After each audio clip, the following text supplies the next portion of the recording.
नमस्कार, मैं विकास कजोरिया जेके मेरा न्यूज़ में आप सभी का स्वागत करता हूँ। कहते हैं जान है तो जहान है और कुदरत की सबसे बड़ी नेमत है स्वास्थ्य।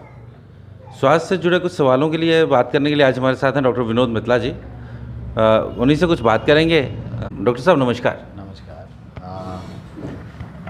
डॉक्टर साहब, आज के समय में जैसे आप देख रहे हैं डेंगू ने अपना पूरा प्रकोप जो है जम्मू कश्मीर में छाया हुआ है, तो क्या कहेंगे, क्या है डेंगू, उसका क्या उपचार है, क्या उसके सिम्टम्स हैं, कुछ बताइए ज़रा। देखो, डेंगी फीवर जो है वो कॉमनली हमारे सोसाइटी का एक पार्ट सा बन गया हुआ है, जो वक्त के साथ हर साल इन नवंबर और दिसंबर और ड्यूरिंग विंटर सीजन और through the I mean to say through the year, जो बीच बीच में आता रहता है, चलता रहता है। समटाइम इसकी स्पाइक्स ज़्यादा हो जाती हैं, समटाइम इसका लेवल थोड़ा लो हो जाता है। लेकिन आजकल हम देख रहे हैं, पेपर्स में देख रहे हैं कि डेंगू फीवर जो है काफ़ी ज़्यादा बढ़ रहा है और हमें प्रिकॉशन भी लेना चाहिए इसके प्रति। और जब ये हो तो इमीडिएटली आपने कुछ टेस्ट करवाने चाहिए, जैसे हम करवाते हैं सीबीसी। आइडली यही बताना चाहता हूँ कि एक वायरल फीवर है जो एक पैरासिटिक मॉस्किटो के इन्फेक्शन से होता है और ये जब शरीर में जब ये वायरस घुसता है तो ये हमारे पूरे शरीर पे प्रभाव डालता है और इससे जो पेशेंट की प्रेजेंटेशन होती है वो ये होती है कि हाई ग्रेड फीवर होता है, उसको बोनी पेन होती है, बोन्स पेन करती हैं उसकी, और वो जो बोन पेन करती हैं उसके साथ एसोसिएटेड पेशेंट को ठंड लगती है और पेशेंट बड़ा लेथार्जिक फील करता है। और डे बाय डे इसका प्रोग्रेशन, जैसे ही फीवर हाई ग्रेड होता जाता है तो पेशेंट की कंडीशन थोड़ी सी मतलब कि बुरी होना शुरू हो जाती है उसको, और डेफिनेटली उसके पेशेंट की हेल्थ पे प्रभाव पड़ता है और हमें इमीडिएटली इसका डायग्नोज बनाना है। तो हम इन पेशेंट्स में जब हम इसका डायग्नोज बनाते हैं तो पहले हम इसका पेशेंट के प्लेटलेट्स सीबीसी करवाते हैं, जिसमें हम प्लेटलेट्स काउंट देखते हैं, टोटल ल्यूकोसाइट काउंट देखते हैं और समटाइम एचबी थोड़ा सा ऊपर नीचे की तरफ होता है। बट ओवरऑल हम इसके लिए सीरोलॉजी करवाते हैं, NS1 सीरोलॉजी और IgG सीरोलॉजी कराते हैं। उससे हमें डिटेक्ट पता चल जाता है कि पेशेंट को डेंगू का बुखार है। डॉक्टर साहब, प्लेटलेट्स काउंट कितना हो जाए तो अलार्मिंग आप उसे मानते हैं? देखो, पेशेंट टू पेशेंट वेरीज़ करता है, बट हम अलार्मिंग तब बोलते हैं जब पेशेंट को ब्लीडिंग टेंडेंसी हो रही हो और प्लेटलेट्स लेस देन 20,000 से नीचे नीचे आना शुरू हो जाए तो पेशेंट में जैसे गम्स ब्लीड होना शुरू हो जाता है, स्किन में छोटे छोटे पेटिकिया और एक्रोमेटिक पैचेस बन जाते हैं। और उसके साथ हम देखते हैं कि पेशेंट को हेडेक, समटाइम पेशेंट को इंट्राक्रैनियल ब्लीड हो जाता है अंदर, जब पेशेंट को एब्डोमिनल ब्लीड हो जाता है तो वो भी एक बैड प्रोग्नोस्टिक साइन है पेशेंट के लिए। तो प्लेटलेट्स तो हमने डे बाय डे वॉच कर रहे होते हैं, बिकॉज प्लेटलेट्स का लाइफ स्पेन बड़ा कम होता है। तो हम हर दिन हम उनको प्लेटलेट्स करवाते हैं ताकि उसका प्लेटलेट जो है वो डाउन ना हो। तो ये बहुत इंपॉर्टेंट फीचर है। और ओवरऑल जो डेंगू फीवर है तो हम देखते हैं कि जो पेशेंट की मैनेजमेंट पार्ट होती है वो बड़ी इंपॉर्टेंट होती है। तो आईडी कोई सोसाइटी में ऐसी कोई दवाई नहीं बनी जो इसको इमीडिएटली क्योर करे, बट हम पेशेंट को हाइड्रेशन इज़ वेरी इंपॉर्टेंट। जब भी पेशेंट को फीवर होता है हम लोगों को एडवाइस करते हैं कि उसको पानी खुला पीना है, ठीक है। और अगर पेशेंट को वॉमिटिंग है, परसिस्टेंट वॉमिटिंग हो रही है, कुछ भी पच नहीं रहा, तो फिर हम उसको IV लाइन कंटिन्यूसली देते रहते हैं फॉर एटलीस्ट 5 to 7 डेज़।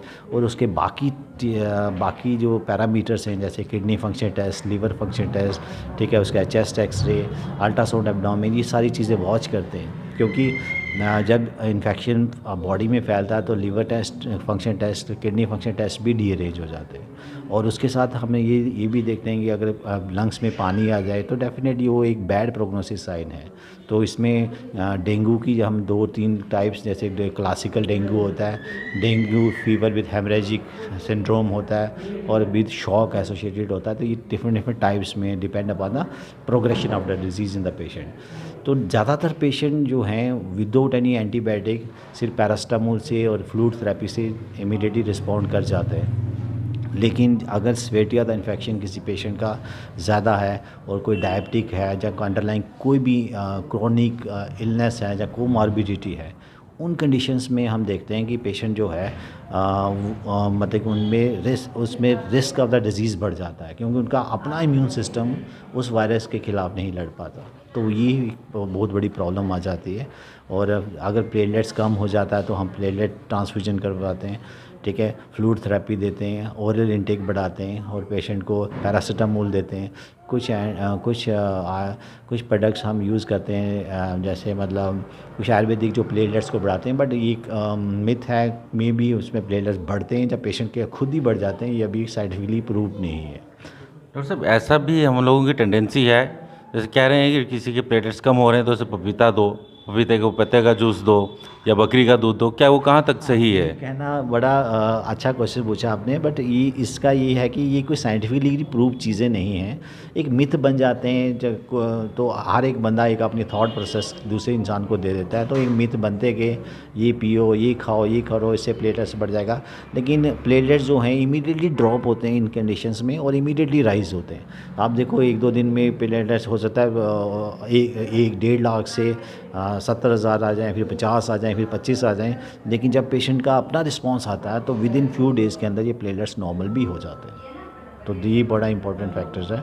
लेकिन ओवरऑल पेशेंट का अपना इम्यून सिस्टम और हाइड्रेशन थेरेपी एक बहुत इंपॉर्टेंट चीज़ है डेंगू फीवर को। मतलब डेंगू जो है क्या जानलेवा है? डेफिनेटली अगर पेशेंट को डेंगू हेमरेजिक फीवर हो गया, ठीक है, डेंगू और पेशेंट को हेमरेजिक विद शॉक सिंड्रोम हो गया तो डेफिनेटली जानलेवा भी है। तो मोस्ट ऑफ द पेशेंट जो हम देखते हैं पेशेंट रिस्पॉन्ड कर ही जाते हैं, लेकिन कोई मतलब कि कुछ पेशेंट जो है जो रिस्पॉन्ड नहीं करते हाइड्रेशन थेरेपी से, तो उनकी जान भी चल जाती है। तो वैसे तो ये अपने इम्यून सिस्टम पर डिपेंड करता है, लेकिन जनरली वैसे कितना टाइम लगता है डेंगू ठीक होने में? देखो मैं वही कह रहा हूँ कि जिसका इम्यून सिस्टम स्ट्रॉन्ग है तो वो 7 से 10 दिन तक इस बीमारी से बाहर आ जाता है। तो अगर कई पेशेंट का जिनका इम्यून सिस्टम नहीं है तो हो सकता है कि उसकी डेथ भी हो सकती है। हो सकता है कि वो 1 हफ्ता या 2 हफ्ते से ज़्यादा ले, क्योंकि ये फीवर जो है हाई ग्रेड होता है, डिहाइड्रेशन कर देता है, बोन पेन करता है और फिर उसके बाद रैश शुरू हो जाते हैं। पेशेंट को रैश की प्रॉब्लम आ जाए, मतलब कि आइमेटोसिस को खारिश शुरू हो जाती है और डेफिनेटली कई लोगों को इसमें कुछ दिन और ज़्यादा लग जाते हैं। तो depend upon the patient to patient response, ठीक है। तो this is all about this. कैसे इससे बचा जा सकता है डॉक्टर साहब? देखो आस पास का माहौल जो है उसको सुधारना पड़ेगा। कहीं गंदगी नहीं होनी चाहिए, कहीं पानी इकट्ठा नहीं होना चाहिए, ठीक है। और आप देखो कि आपने आपको यहाँ पे आपको लगता है कि यहाँ प्रिवेलिंग मॉस्किटो, यहाँ ग्रीनरी ज़्यादा है, तो ये डे टाइम वाला वो है, तो आपको दिख जाएगा कि डेंगू तो से मॉस्किटो आपके अराउंड है, तो आप उससे प्रोटेक्ट कर सकते हो, ठीक है। और बच्चों की भी प्रोटेक्शन करनी है, तो बच्चों में इतना ज़्यादा सेवेरिटी नहीं देखी गई है as compare to the adults and old age people. तो ओवरऑल प्रिवेंशन कहते हैं ना, prevention is better than care. तो अगर इन चीज़ों को आसपास का माहौल साफ़ सुथरा रखें तो डेफिनेटली इसमें कॉम्प्लिकेशंस मतलब पेशेंट को इन्फेक्शन होने के कम चांसेस हैं। डॉक्टर साहब, आपसे जानकारी मिली। ये थे डॉक्टर विनोद मित्तला जी, इन्होंने जानकारी दी डेंगू के लिए। प्रशासन से भी ये अपील है कि कहीं जहाँ भी कोई पानी इकट्ठा है या गंदगी है, कम से कम फॉगिंग और ये सैनिटाइजेशन तो ज़रूर करवाई जाए। अगली अपडेट्स के लिए देखते रहें जगमीरन न्यूज़। नमस्कार।